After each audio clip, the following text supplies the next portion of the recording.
Namaskar. Welcome to this third and the final session of the fourth Adhyaya of Shree Bhagavad Geeta. We start with gratitude towards the Lord, with whose grace everything is possible. We pray to this Guru Shishya Parampara through which this knowledge is preserved, transmitted so as to reach us. I pay my respects to my Guruji, Pujya Guruma, with whose grace I am able to learn the scriptures and share this understanding with you. Om Sahana Vavatu Sahanau Bhunaktu Saha Viryam Karavavahai Tejasvinavadhitamastu ma Vidvishavahai. Om Shanti Shanti Shanti. So fourth Adhyaya, as you know, is called Jnana Karma Sannyasa Yoga. Essentially it means how to renounce our actions by the knowledge, by Jnana. Jnana se Karma Sannyasa. So what is that knowledge and what is the meaning of Karma Sannyasa? We will know in this Adhyaya. We have already seen this in the first, initially Bhagavan started with the Vidya Parampara, how it starts with the Lord. Then he talks about the incarnations of the Lord, when does he incarnate, and then he talks about how the Gnani Purush does his karma, selfless, nishkam karma, and then he talks about the actions of the Gnani Purush, their mahima, and then describes the 12 yagnas which are done by karma, and then says that the Gnana Yagna is the best out of all this. And then now in the last session he describes who is the ideal guru, who is the ideal student, what are the attributes of those, and what are the ultimate benefits of the knowledge. So Bhagavan describes the 12 yagnas and says that we should give some place in our life. This is, he talked about the Brahma Buddhi, how we can see oneness in all. Worship to the Devta is also one of the yagnas. Sanyama, Gnanendriya, Vishaya Sanyama, and Atma Sanyama, our own restraint of our own self, is also a very important part of the sadhana. Dravya Yagna, giving away our dravya objects, donations. Tapa, some kind of discipline. Yoga Yagna, Ashtang Yoga, giving place to this Ashtang Yoga sadhana in our life. Swadhyaya, reading the scriptures, Vedas, Gitaji. Gnana Yagna, Vedanta Gnan, it can only be imbibed by Shravana, Manana, Nidhyasana. Pranayama Yagna and Prana Yagna, Karma Yagna, Ahar, and all our lifestyle, balanced lifestyle. All these are very important yagnas which we should give some place in our life.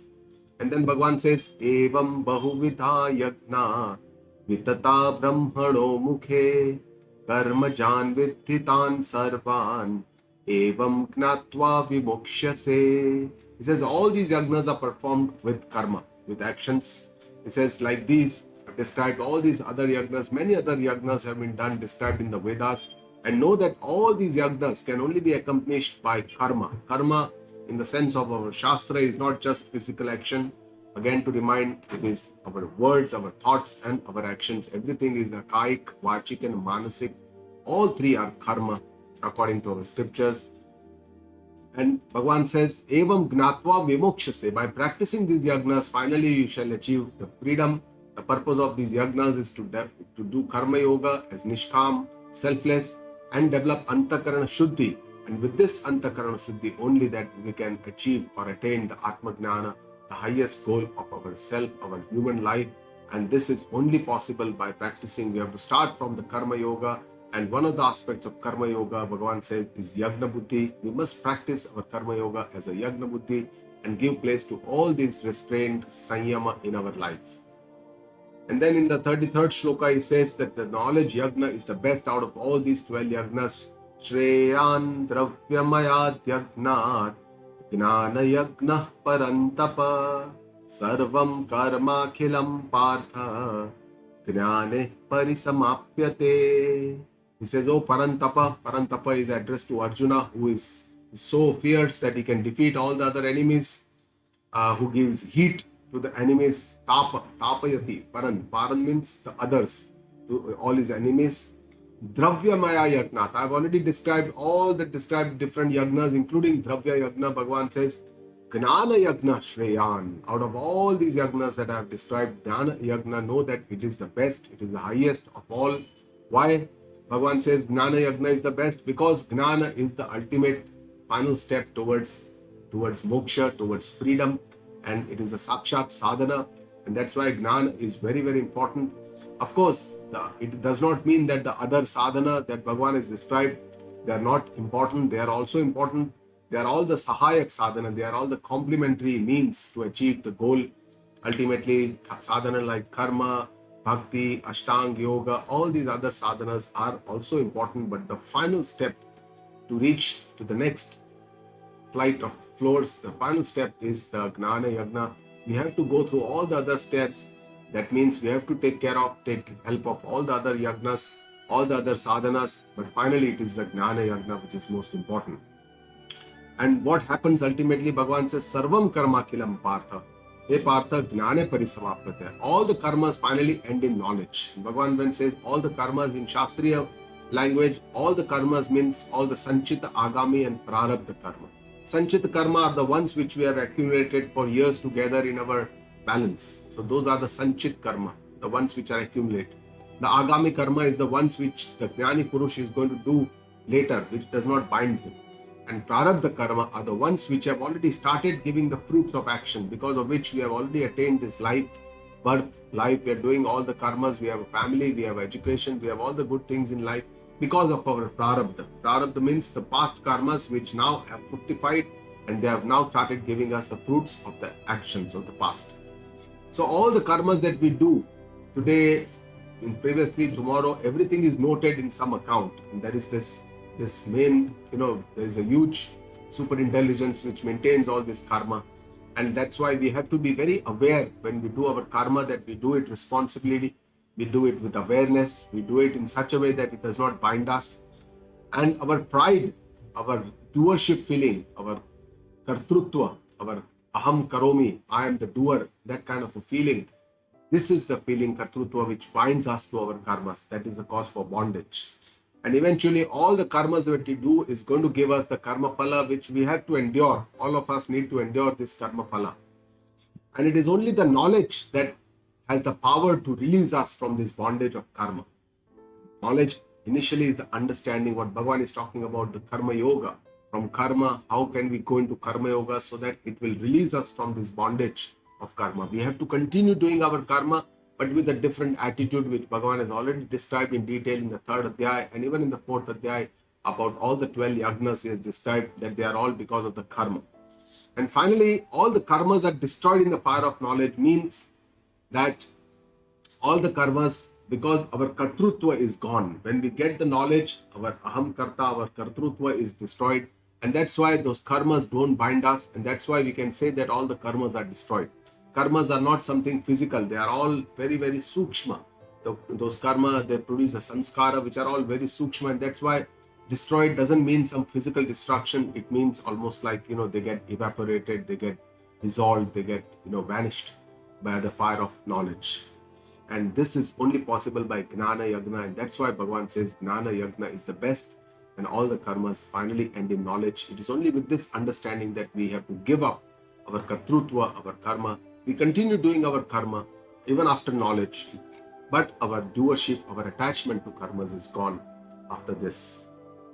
In the next beautiful shloka, Bhagavan describes that how this Gnana, which is the best, when he says knowledge is the best, Gnana Yagna, then how we can imbibe it. What are the ways? One of the very important ways, Bhagavan, which our Upanishads describe, Bhagavan is describing here. Tadvidhi pranipatena pariprashnena sevaya upadekshanti te gnanam gnanina statvadarshinaha. Bhagavan says, Tatvidhi. This is what you need to know. Tat. What is that Tat? Bhagavan says that is the Tat means Paramatma, the knowledge of that eternal cosmic consciousness, which we may give any different names. It may be called as Atma when we refer to our own self, Pratyekatma. When we refer to the universal eternal consciousness, we call it Brahma. And when we see it from the Sopadik Swarupa, we will call it Paramatma.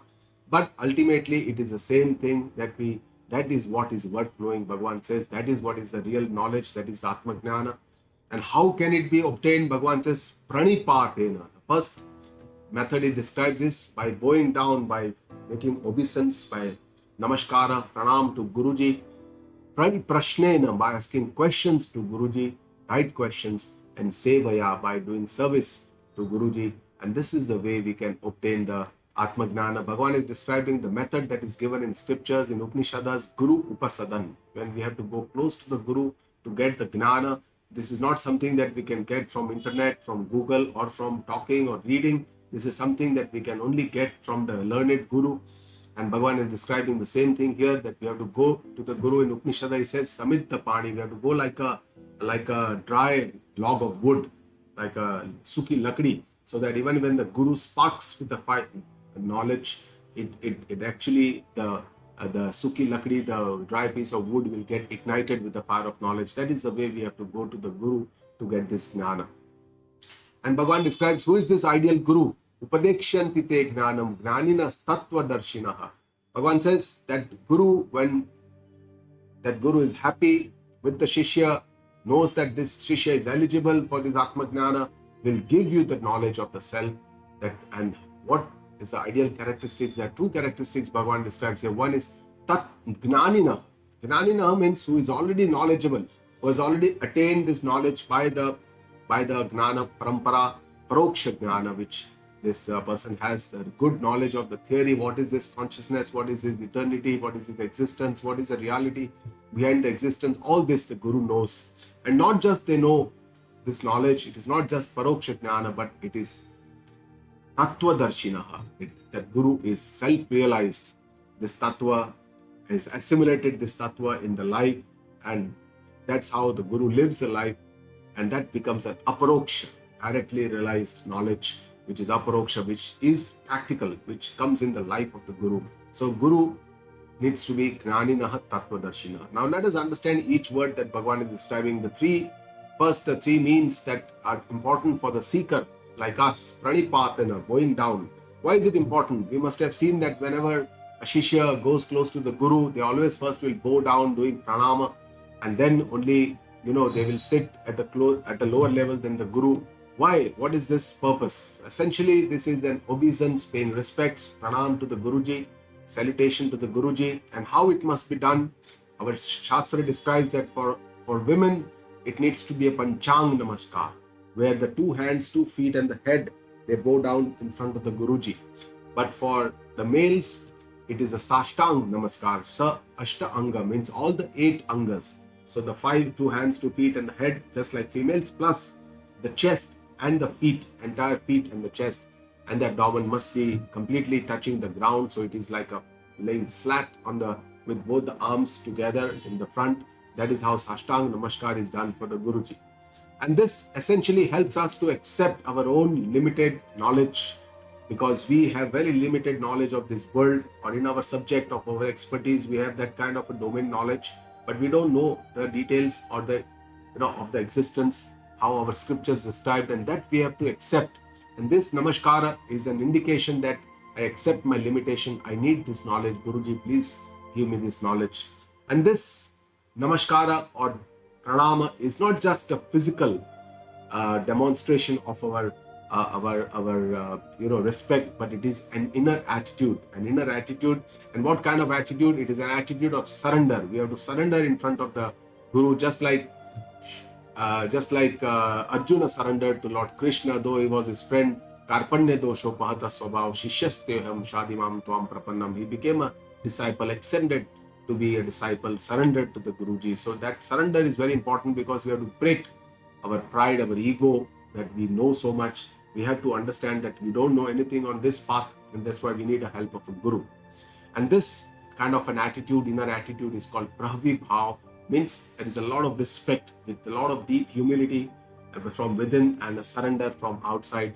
And this is only will make us eligible for this Gnana. The second Guruji says is the Sevaya, by service to the Guruji. And only after service we get the right to question. So Pariprashnena comes third, though in the stanza it comes like this, but when Guruji explains us, the Seva comes second, we get a right to question. And that's why in the olden times, in the Vedic times, the pratha or the system was that a brahmachari, a young child at the age of 5 to 6, will go to the Guru ashrama, will stay with the Guru, will live with the Guru, and that's why will observe very closely the Guru, how he or she lives, and then will learn from this the conduct of life, and will assimilate all the good virtues that the Guru has in his or her life. Essentially, all the discipline, all the control, the sanyama, all these good virtues that will imbibe. And this essentially resolves one's own raga dvesha, because the shishya is not allowed to do anything what he wants to do, but has to do something that there are the rules and the discipline of the ashrama. There has to wake up early in the morning, has to do Veda mantra chara, then go for cleaning the ashrama, and all these activities essentially will dissolve the own raga dvesha and achieve the antakarana shuddhi of the shishya. And with this, the shishya becomes a candidate eligible for understanding this knowledge, Atma Jnana. And that is when, with the seva, when the Guruji becomes happy, then Guruji will give this Atma Jnana. There is this Prashna Upanishada, where there are 6 Rishi Munis who come to the Guru and ask for the Atma Jnana. Guru says that you do the seva of the ashrama, and then whenever I feel happy, I will give you the Jnana. So these 6 Rishi Munis do seva for it 1 year, full year, and after 1 year, the Guruji gives the Atma Jnana, and then there are 6 prashnas, 6 questions, and to which the Guruji answers and gives the Atma Jnana. The third is Pariprashnena, asking the right questions to Guruji, and this shows that we have an inner desire to understand this knowledge, understand this truth behind this existence, that jignasa, and we need to ask the right questions. And these right questions to the Guruji will be something in the something that we don't normally understand, or we learn from other sources, something that Google cannot answer us. So those are the questions that are the right kind of questions that we need to ask Guruji. We must avoid asking the wrong questions about samsara, about some dates, or about some issues. Those are not the right questions to ask the Guruji. And the questions that we ask must not be just to show off our knowledge, that we have learned something, we have understood something. It should not be for that. It should not also be for testing the Guruji about the knowledge that Guruji has. Questions are very, very important in Vedanta. Most of the Upanishads are in the form of question and answer. Even Gita Ji, if you see, it's more like a dialogue. Arjuna asks some questions and Krishna describes the answers. So these questions help us to clear our doubts, the sanshaya, and one of the ways this is called as a manana, by which we can destroy all these doubts. And faith, that's why it's a very, very important path on Vedanta, where we need to have faith in the Guru, and it should not be a blind faith, because the questions are always welcome in Vedanta. It is never said that you accept everything that is told in Vedanta. Vedanta is a very, very open and a very inclusive kind of a philosophy, where they will, where Shraddha is important, but at the same time asking questions is most welcome. What about the Guruji Gnaninaha, who is knowledgeable? The Guru has learned all the scriptures from the lineage, from the Gnana Parampara, Vidya Parampara, Guru Shishya Parampara, through which this knowledge has been imparted. And that's why the Guruji knows how to handle the words of the Shastra, of the Upanishads, of the Vedas, and to produce the correct meaning of these words in the front of the Shishya. And because the Guruji knows the entire scriptures and the whole, that's why with this in perspective, in mind, we can explain each of the shlokas, so that there is a sangati between the different shlokas and different adhyayas, where all this will be complementary to each other. So there won't be contradiction within the same granth. And all those who are knowledgeable cannot be good teachers. There may be many good knowledgeable people in the world. Some professors of philosophy have learned these philosophies well, but this theoretical knowledge does not make them a good teacher to teach the students. Along with Gnaninaha, Bhagavan says, Tattva-darshinaha. These guru must have been a seer. They must have seen this tattva. Not only they are knowledgeable, but they are also self-realized. They have realized this knowledge, and then they have assimilated this knowledge into their day-to-day life and made this theoretical knowledge into a practical reality. So with this, they have achieved because of their journey of the sadhana they have done, because it's a long sadhana to culminate into finally samadhi, where there is avidya, nivrutti, and atma jnana which comes. So this is a long sadhana. It's not a short period. Bhagavan is going to say that it's a very long sadhana, and those guru's words have the strength to move or touch the people, and that's how because they have already been, Tattva Darshinaha, and only self-realized gurus are not good teachers, those who have not learned by the Vidya Parampara or Pranali or lineage, but they have just been enlightened by some Purva karma, or because of their, because of because of their Shuddhi, they have been realized. They are not necessarily good teachers because they have not been sampradaya with the gurus, and that's why both is important, Gnaninaha and Tattva Darshinaha. In Upanishada, this is also called as Shotriya and Brahmanishta. In Kenopanishada, it is described that the guru must be Shotriya, means Gnaninaha, has already learned the scriptures through parampara, and Brahmanishta means already has seen this Tattva Darshana, and already is a Nishta, is committed completely in this Tattva. And Upanishads tell us that this knowledge of ourself, Atma Gnana, cannot be obtained without such a Gnaninaha and Tattva Darshinaha guru. The next 4 shlokas, Bhagavan is describing the benefits of this knowledge. Why should we get this Atma Gnana? What is the purpose? The first shloka shows that it destroys all our moha, all our attachments, all our delusions which arises is destroyed. With this knowledge, the second shloka says, 36, Papa Nasha, all the sins are destroyed. Third shloka says, Karma Nasha, all the actions are destroyed. And fourth says, Malanasha, all our impurities which arise from the Ajnana, everything is destroyed. All these are destroyed by this Atma Gnana. So this is the main purpose of Atma Gnana. So 35th shloka, Mohanasha. Yajgnatva na punar moham evam yasyasi pandava yena bhutanya seshena drakshasyat manyatho mai. Bhagavan says, by knowing this self-knowledge, yad gnatva, you shall not again be attached. Na punah moham. Punah, फिर से कभी आपको मोह नहीं होगा, Arjun. You'll never again get this kind of moha attachment. Evam yasyasi pandava. Arjun, the attachment that you just had recently in the first Adhyaya, before just about 1 hour or so, Arjuna had this kind of attachment. He developed attachment on seeing all these enemies, his own relatives. He became attached to them. He had moha, and that was the root cause why Gitaji started. So it's called a moha nivrutti, Shastra. And finally, in the 18th shloka, Bhagavan is going to ask Arjuna at the culmination of this Adhyaya, the summary, he is going to ask him whether, Arjuna, your moha has been destroyed or not. And Arjuna gives a beautiful answer. He says, Nashto moha smruti labdva. He says, my moha has been destroyed and my smruti labdva, I have already regained all my real knowledge of my own self. And he says, and yena, with this knowledge you shall see, Bhagavan says, all the beings completely in yourself. Yena bhutani, all these beings, asheshena, completely, atmani drakshasi, you will see within yourself. And how and what Bhagavan says, atho mai, and also in me. So Bhagavan is trying to tell Arjuna that the power of this knowledge is that you'll be able to see that one tattva that binds everything. You will not see all the differences, but you will see that one tattva, that abhed ekatva buddhi you will have when you understand this knowledge. And Bhagavan is trying to tell us that this is the thing to be worth knowing, that one Tatma, that Atma Tattva, which prevails behind all the differences that we see in this world, all the varied differences, that is the one Tattva that is worth knowing. In the next shloka, Bhagavan talks how this knowledge will destroy all the sins. Api chedasi papebhyah sarvebhyah papakruttamaha sarvam gnana plavainaiva vrujinam santarishyasi.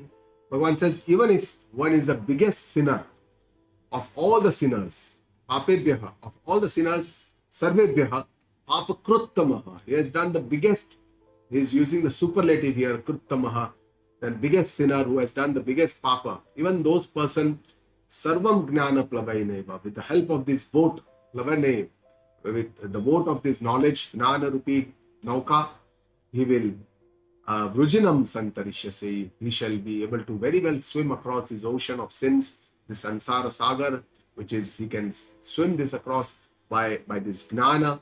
And with this gnana, even for the person who is the biggest sinner, for them also this kind of so when Bhagavan says sarvam gnana plavaineva vrujinam santarishyasi, he shows the power of this atma gnana which can destroy all the sins. We people have a tendency to brood over our past, thinking that, oh, I have done so many sins, I have done so many pap, I've been such a bad person. How can I understand this Atma Gnana, this Shuddha Pavitra Atma Gnana? I'm a sinner. How can I obtain this divine knowledge? These are the questions that come in within us sometimes, some of the times. But Bhagavan is clearly telling us here that always we have a chance to correct our mistakes. We should wake up. Whenever we wake up, it's the best time for us. In Gujarati, there is a saying which says, Jagya Tyarti Savar. Means whenever you wake up, it is morning. So essentially, we have a chance to do better, whatever best we can now to improve our future. This shlok should not be misunderstood. It does not mean that we continue to do our sins and then one day we will have the knowledge and that will erase all the sins. That is not the real meaning of this shloka. The real meaning is that if we have done some sins in the past, then if we now get the knowledge, all the sins which were done in the past, they will get destroyed, and that is the power, that is the purity of this Atma Gnana. And everyone has the right to know this truth. Even if somebody is a papi, somebody has done some dushkarma, some bad deeds or bad actions has been done by those persons unknowingly or even sometimes knowingly, but the Atma Gnana is so powerful that it will destroy all these sins. In the next shloka, Bhagavan talks about how this knowledge can destroy all the karma. Yathai dhansi samidhogni vasmasat kurute Arjuna Gnanagni sarva karmani bhasmasat kurute tatha. Bhagavan says, oh Arjuna, just as a well-lit fire, samidha agni, well-lit fire, bhasmasat kurute, burns the fuel, right? Fuel means idhansi, indan. When it burns a well-lit flower, similarly, Bhagavan says, in the same way, the fire of knowledge, Gnanagni, the fire of knowledge, Sarva Karmani Bhasmasat Kurute, will burn all the karmas. Now, when Bhagavan says Gnanagni Sarva Karmani Bhasmasat Kurute, it is difficult for us to understand how karma can be destroyed by just the knowledge. So, we need to understand that the means of the Gnana, Shravana, it ignites a kind of a lightning where we're threading the needle, it ignites, and then we know that, oh wow, this is a reality. But then there are a lot of doubts that will remain, for which we need a clarity, manana. And finally, with Nididhyasana, there is a well-lit sunlight in the morning, there is sun, and then we can very clearly thread the needle, and it becomes very clear what is what and what is what. Similarly, all the types of karma, when Bhagavan says are destroyed, it means that the kartrutva that we have, the doership, is destroyed by this gnana. And with this destruction of the doership, that person who has done this karma does not remain. Similarly, just for example, a person who has lived all his life and saved his money and put it into his PPF account, at the time of his death, his entire PPF account closes because that person is no more there. And that's why his PPF account is no more. It closes and it comes to an end. Similarly, this file of the person who already thought that, oh, I am the doer, it's Jiva, always thought that I am the doer. Now he knows that, no, I am not the doer, I am the Karta Atma Swarupa. And that's why those karmas that does not remain attached to him. And that's why all the Sanchita karma, the prior accumulated karma, are destroyed. They get destroyed by this Katrutva Nasha.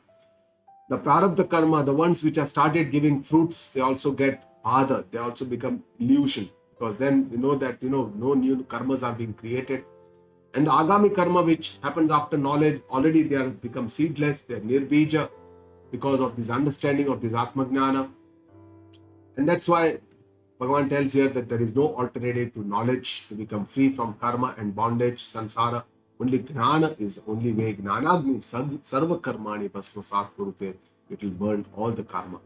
The next shloka, Bhagavan says, all the impurities of our mind, mala nasha, will be done by this Gnana. Nahi gnanena sadrisham pavitramiha vidyate tatsvayam yoga sansiddha kalenatmani vindati. Bhagavan says there is nothing more pious than this self-knowledge in this world. Nahi gnanena sadrisham pavitramiha vidyate. In this world there is nothing more pious than this self-knowledge. Is the most pious thing. Tatsvayam yoga sansiddha. One has to achieve this knowledge, self-knowledge, own Atma Gnana by one's own efforts, by doing this yoga sadhana. Swayam yoga sansiddha. Nobody else can do this sadhana for us. We cannot think that, in world we can delegate a lot of our job, our kartavya, our karma to a lot of other people and say, okay, you do this work for me, you do this work for me. And then we can create a job. total job. But in Adhyatma, in spiritual journey, we have to do our own journey. We have to walk the way. Nobody else can do japa, dhyana, pranayama for us and we get the benefit of it. We get the elevation. That's not possible. And Bhagavan says, Kalena Vindati. It takes a lot of time. The spiritual journey is not something that you do something and you get immediate benefits, you get the immediate returns. It is not like that. It takes a lot of time. And Bhagavan says, Atmani Vindati. We have to know this Atmajnana in our own inner self, in our own purified inner self, Antakarana, Shuddha Antakarana. We don't have to go outside somewhere to know this Jnana. It is all within us. And that's why only through this own Antakarana we can have to understand this Jnana. And that's why this journey is an inner journey. It is not going outside journey. So spiritual path is definitely not easy. It is time consuming. We have to keep going on. And Bhagavan has already said, the Shanai Uparamed in the 6th Adhyaya is going to tell us it needs a lot of patience. Gradually, we have to keep walking. Shanai, we have to keep patience. We have to keep efforts. We have to keep going on this path. And in the next shloka, Bhagavan is now talking about who is the ideal seeker. All the sadhakas, who is the ideal seeker and what is the benefit of this jnana, he's saying. Shraddhavan labate jnanam tatparah sanyatendriyaha jnanam labdva param shantim nachirena digacchati. Bhagavan describes here 3 factors in a seeker which are very important for him to understand this Atma Jnana, he or she. Shraddhavan labate jnanam. The seeker must have faith, and only then he or she can gain this knowledge. Bhagavan says, Tatparaha labate jnanam. The person who keeps eagerly trying, enthusiastically going on this path is the person who will gain this knowledge. And Sanyatendriyaha labate jnanam. One who has the senses, indriya, under Sanyama means controlled, under restraint, is the person who will gain this knowledge. So essentially, Bhagavan describes these 3 factors and he then describes the fruits, the benefit of this jnana. If we know this jnana, what happens to us? What is the benefit? He says, Jnanam labdva. By knowing this knowledge, param shanti, that person achieves eternal bliss. And when does he achieve eternal bliss? Achirena adigacchati. Instantly. The moment we know this jnana, there is eternal peace, there is peace instantly. So when Bhagavan is talking about the jnana sadhana, initially he described the 3 sadhanas, the pariprashnena, pranama, sevaya, and these are the 3 sadhanas, but these are called bhaya or outer sadhanas. They may be also useful to get the knowledge of the world also, not just Atma Jnana, but the respectfully surrendering, service and asking questions. But here Bhagavan is talking about more closer, more inner, more anta sadhana, which are more important for us, which are more inner. They are not stula, they are not seen from outside. So these kind of sadhanas for Atma Jnana, Bhagavan says, one is a faith, Shraddha. Second is Tatparta, in our efforts, being proactive. And third is Indriya Sanyama, having a restraint over our mind, Indriya. All this is very, very important, Bhagavan says. Let us see each one of them, how we understand Shraddhavan labate jnanam. When Bhagavan says faith, then we need to understand what kind of faith, where faith, how can we have faith, what is this nature or swarupa of the faith. So one is that we need faith in the scriptures, Shastra. Shastras are the pramana, are the final evidence. So that is the kind of faith we must have in the Shastra, that what Upanishada or Vedas or Gita ji say, it cannot be wrong, it is the pramana. That's why I must try to understand. Second is Guru. When Guru says something, Guru's words, we must have a faith that Guru is talking out of selfless, there is no selfish motive, and it is out of compassion for us so that we get elevated. That is how Gurus tell our Updesha. And the third, where we need to have Shraddha, is Ishvara, the Creator, and the natural laws of creation which He has created for the smooth functioning of the universe and the justice system which is there. We may not be able to feel this, there is justice, because we may feel that I have not done this. Why do I have to bear with all this? But there is a justice system which we are not able to understand. And that's why we need to have faith. And what is that faith? Faith is nothing but a very positive attitude that the scriptures, the Guru and the Ishvara cannot be wrong. They are not wrong. They cannot be wrong. It is that I need to understand better. I'm not able to understand. It doesn't mean that they are wrong. I must try my best to understand. If suppose when we wear a mask in today's COVID era and we get a lot of fogging sometimes, then we have to clean our spectacles to have a clear vision. We don't have to change the outside world to see clearly. Similarly, we have to change our own self. If we don't have proper faith, then I have to do more efforts, maybe more understanding. And that's what we have to accept, the limitations of the human mind. There are a lot of things our Shastras tell us which our human minds cannot see, cannot understand, cannot fathom. Karma phala theory, punarjanama, past life, present life, future life, all these, the Atma Tattva, which is unseen, Brahma Tattva, something which is beyond our normal capacity of the human mind to comprehend. And that's why with this understanding of our limitations of our mind, we need to have faith, trying to understand what Shastra is trying to tell us. What Shastra is telling us, what Guru is telling us is something which is completely contrary to my belief. I believe that I'm born, I have my birthdays, I'll die one day. This is my belief. Shastra tells me, na jayate, na mriyate va kadachit. You are not born, you will not die. You are eternal. Avinashitu tadviddhi. I'm eternal. That's what Shastras tell me. I believe that, I give a lot of value, importance to all this Jagata, all these relationships, all these objects, attachments. Shastras tell me that all this is not the true reality. The reality is beyond that. Reality is something that you cannot see. So all my important beliefs, my strong beliefs that I've held on for so many years of my life, Shastra actually does a prahara and says no, puts an axe and says no, this is not the right thing. This is the correct thing. And so I need to have some kind of a faith in the Shastra, because there will be lots of doubts which will be created in my mind. Oh, I feel that this is the right thing, but Shastras tell me that this is the correct thing. So how is it? Is it really, I believe that I am the Karta, I am doer, I do everything. Bhagavan is telling us here, I am the Akarta, I don't do anything. All the karma happens in the Anatma. I am the Akarta, Atma Swarupa. So it's something very contradictory to what my normal belief, and that's why we need to have faith, because we have no prior experience, and that's why we need to give a benefit of doubt to the Shastra, try to understand, and this is what is called as a faith in Shastra, Guru and Ishvara. At the same time, we need not have blind faith. We do not just accept everything that is said without understanding. In our Shastras, the best thing in Vedanta is that you must have faith, and on the other hand, you must use your intellect also to understand these concepts that Shastra is telling us. If you don't understand, you have every right to ask a question. So the Shastra doesn't tell us that you have blind faith. You just accept everything that is said in the Vedanta. But prashna is also, questions are also welcome, and at the same time, faith also is important. Both this may act contradictory, but they both exist together. We must have a faith, and out of faith, there may be some sanshaya, some doubts, some out of this to clear, we may have to ask some questions, and this is something that is acceptable, actually very welcome in Vedanta. The second is tatparata, enthusiasm, efforts, eagerness to achieve the goal.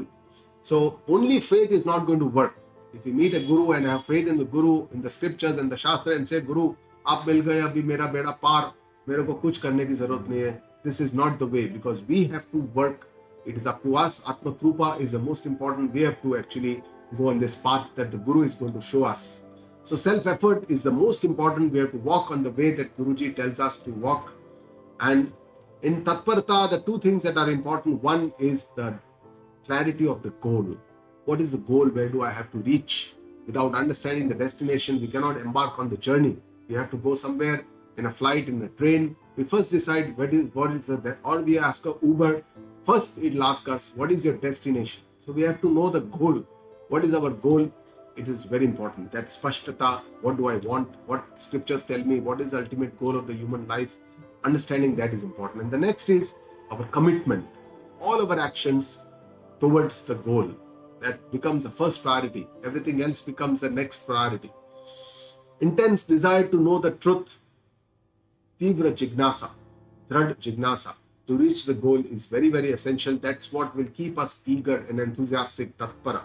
And all my actions that I take must be towards to reach the goal. I must be aware whatever actions I take, whether it is going to take me near the goal or is it taking me away from the goal, I must keep a Jagrat awareness about this. So this is the tatparta. Otherwise, what will happen is we are very tatpara, we are very eager, we are very enthusiastic, we do lots of efforts, but we reach the wrong place where we didn't want to reach. That's why this goal setting is very, very important. And continuously we have to keep on thinking, acting with understanding. Whatever we listen from Guruji, we have to keep revising to understand and try to assimilate this understanding, this knowledge in our life so that it will become part of us.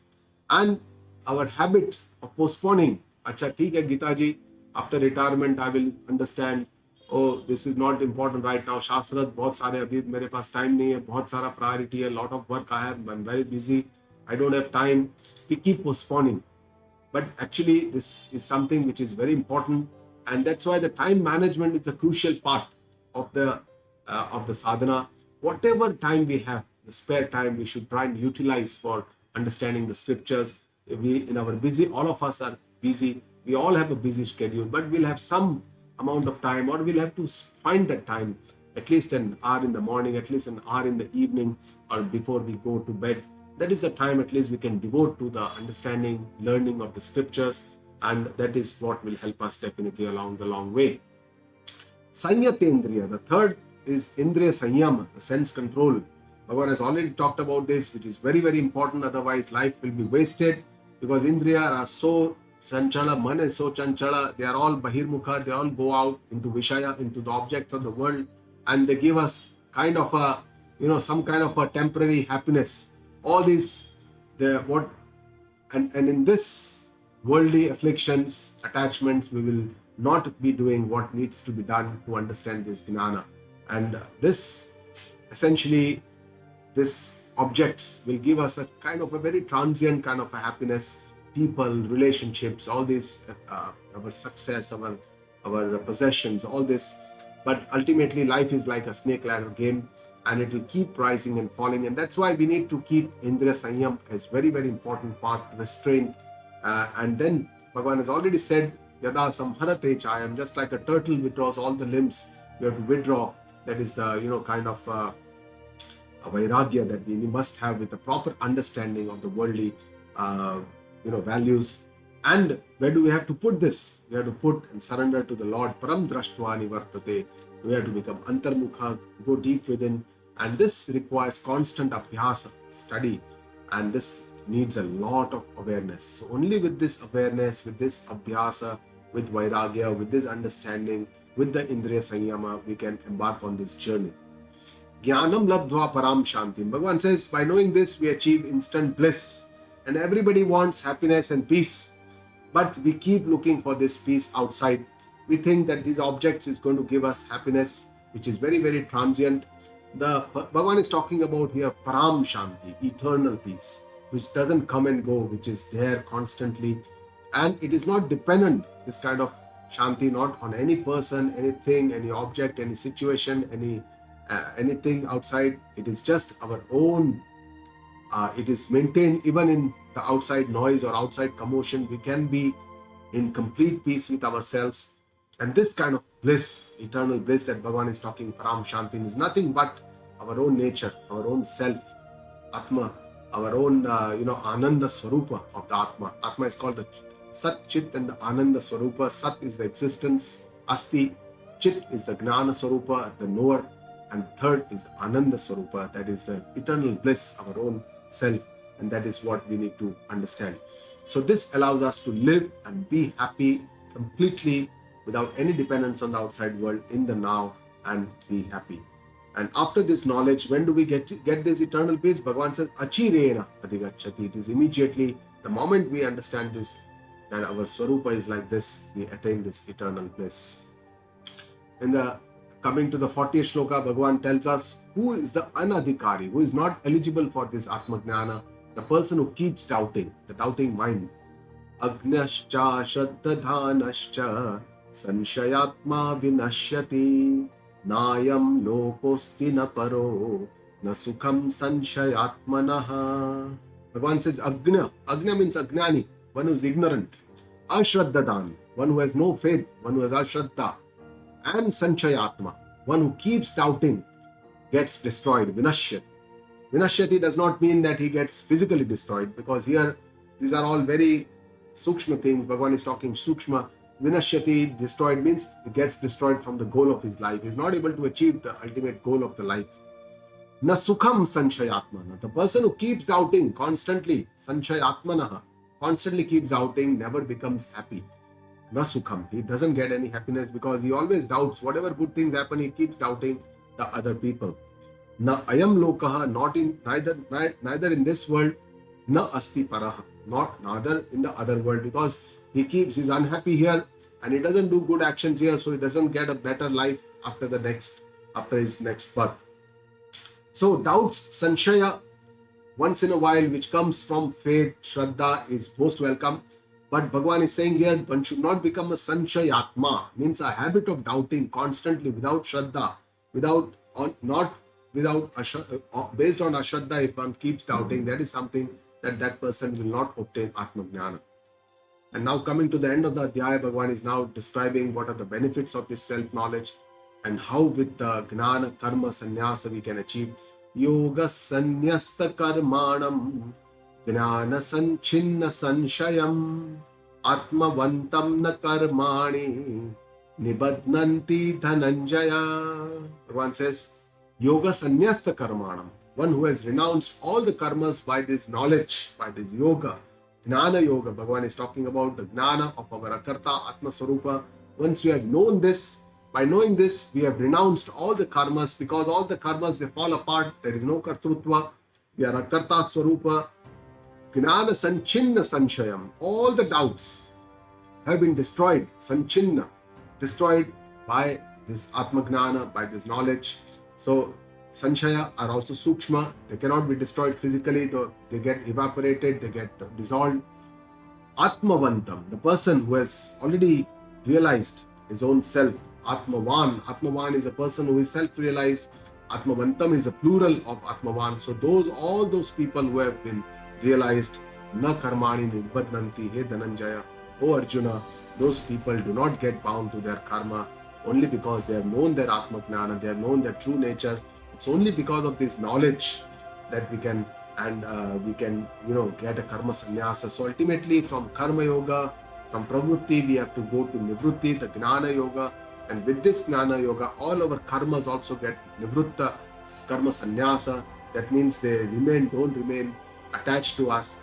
That is what is the nivrutti. Nivrutti does not mean that we retire, we don't do any karma, become a karma. That is not what Bhagavan is trying to tell us. So in the eyes of the Lord, retirement does not mean that you stop doing actions. In the eyes of the Lord, retirement means that you give up the bondage with karma, with the jnana, with the understanding. That is what is the nivrutti. And final shloka of the 4th Adhyaya, Bhagavan is saying, that's why what you need to do, please do it, Arjuna. Tasmat ajnana sambhutam ritstham gnanasinatmanaha chitvainam sanshayam yogam atishto tishta bharata.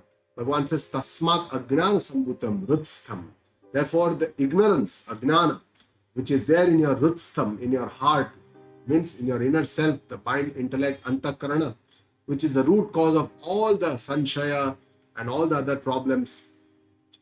Gnana asina, with the help of this firm and the sharp sword of knowledge, Gnana asina, enam chitva sanshayanam atmanaha, kill your own inner doubts which arise in yourself with your sword of knowledge, kill them. Yogam attishta uttishta bharata, hey Bharata, O Arjuna, by the practice of this yoga that I have described to you, the Karma Yoga, the Gnana Yoga, and the Gnana Karma Sannyasa Yoga, Bhagavan says, stand up, get ready, O Arjuna, and do your job. Your job now is to fight this war of Dharma Yuddha, and with this understanding, with this, attain the highest truth. And the message from the Upanishad, also this mantra, Uttishta Jagrata, Prapta Varan Vinodata, rise awake and don't stop till your goal is reached, also means the same thing. With that understanding, do your karma and attain the final goal of the human mankind. So coming to the end of the 4th Adhyaya, Gnana Karma Sannyasa Yoga, understanding in a nutshell, if I want to say, I can say that karma happens in all the anatma, in the body, mind, and the indriya. complex. And the Atma, our own real self, is akarta by Swarupa. There are no actions, it's a karma. And that's what is a real meaning of karma that is there in the Anatma. And how can we put this understanding in life? In our life, we can put this understanding by practicing all our actions, karma, doing with the attitude of Karma-yoga, with the Yagna Buddhi. Bhagavan has described all the 12 yagnas. And all this way we keep doing Karma-yoga, and finally and while doing this Karma-yoga, we have to be aware about our own Atma Swarupa, which is a karma, our actionless self. And finally, the goal is to attain this Atma Gnana. Through Atma Gnana, we have to, renounce all the karma, and that is the ultimate purpose where God wants us to be. So finally, summarizing the fourth Adhyaya, the first three shlokas, Bhagavan talked about the Gnana Sampradaya, which starts with him. He says, Vivaswan, Manaveh Pravaha. And then Arjuna asks, how is it possible? How we were born recently? Surya was born years ago. Bhagavan is now describing his own Atma Swarupa, Ajopi Sannavya Atma, and then describes the Avatar Swarupa, Yada Yadahi Dharmasya, Paritranaya Sadhunam. And then he talks about how knowing these incarnations, who knows Janma Karma Chame Divyam, Evam Vyovetti Tatvata, becomes free from this. And then Vitaraga Bhaya Krodha describes the spiritual journey for knowledge. And then why everyone does not go for knowledge, because the karma phala is very immediate, it can be seen, it is very sthula. And then he describes Chaturvaranyam Maya Srushtam. He describes that he is the creator of all these four varnas. But then he says, Tasya Kartaram Apimam. You believe that, know that I'm a karta in reality, that is my real Swarupa. And describes his own knowledge. He says, Namam Karmani Limpanti, Name Karmas Pales Guha, that karmas don't bind him. And with this understanding, he says, Purvai Purvataram Krutam. You follow your forefathers and do Karma Yoga with the best attitudes. Then describes the karma, akarma, vikarma, describes the wise person, how he does his actions, karma of the wise man who is in Grihastha and a householder, and one who is a renunciate sannyasi, how they do their actions. And then describes the yagna, Brahmadarshan, Brahma Yagna, and all the other 12 yagnas Bhagavan describes, and says finally that the Gnana Yagna is the best. Finally, in the today's session, describe the benefits of the self-knowledge, how it destroys all the moha, sins, the papa, karma, and the mala, impurities, and then describes the inner means of self-knowledge, Shraddhavan Labhate Gnanam, Sanyata Indriyaha, and one who is not a candidate of Atma Gnana, Sanshayatma Vinashyati, and then again, by knowledge, how Gnana, we can renounce all the actions by karma, and finally ask Arjuna to destroy all his doubts by practicing Karma-yoga and Jnana-yoga. With this, we come to the end of the fourth Adhyaya. Om Tat Saditi Srimad Bhagavad Geetasu Upanishatsu Brahma Vidyayam Yoga Shastre Shree Krishna Arjuna Samvade Jnana Karma Sannyasa Yogo Nama Chaturthodhyayah Sarvat Dharman Parityajya Mamekam Sharanam Raja Aham Tva Sarva Papebhyo Moksha Ishyami Ma Shuchaha. Guru Brahma Guru Vishnu Guru Devo Maheshwara Guru Sakshat Parah Brahma Tasmai Shri Guruve Namaha. Om Purnamada Purnamidam Purnat Purnamudachyate Purnasya Purnamataya Purnameva Vashishyate. Om Shanti Shanti Shanti.